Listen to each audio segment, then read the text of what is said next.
ရွာငံမြို့ကိုရောက်ပြီဆိုတာနဲ့ကော်ဖီဆိုင်ကောင်းကောင်းလေးရှာနေတယ်ဆိုရင်တော့ကော်ဖီဝင်းဆိုတဲ့ကော်ဖီဆိုင်လေးရှိပါမယ်ခင်ဗျာဆိုင်နဲ့ကိုဝင်လိုက်ပြီဆိုတာနဲ့ကော်ဖီနန့်သင်းသင်းလေးကအရင်ဦးဆုံးခံစားမိမှာဖြစ်ပါတယ်ဒီဆိုင်လေးကကြတော့ဒီမိန်လန်းမာရဲ့ဒီအောက်ဖက်ပေါ့နော်အောက်ဖက်နဲ့ဆင်းပြီးတော့မှ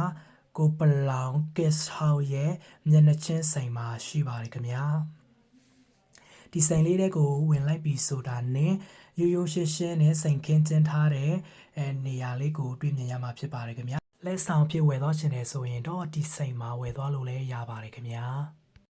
ကော်ဖီလို့ပြောလိုက်တာနဲ့ရွာငံကိုပြေးမြန်ကြတယ်ဆိုတာကိုလူတိုင်းတော့သိမှာပါဒီဆိုင်ထဲမှာပါကော်ဖီပင်လေးတွေလည်းရှိတယ်ဆိုရင်တော့ကော်ဖီတောက်ရင်ကော်ဖီပင်လေးတွေနဲ့စကားပြောရင်ကော်ဖီတောက်ရတဲ့မူလေးကဆိုင်ရဲ့စကနေရှာကော်ဖီကကြတော့တခြားသီးကော်ဖီပေါ့နော်ဒီကော်ဖီလေးကကျွန်တော်မှာပြီးတော်တောက်ခဲ့တယ်ကျွန်တော်လည်းအဆင်ပြေတယ်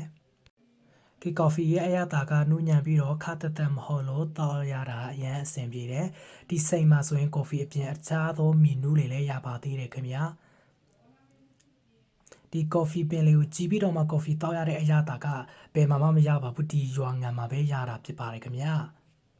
ဒါဆိုရင်ရွာငံရောက်ပြီးတော့မှကော်ဖီတောက်ဖို့မမေ့ပါနဲ့နော်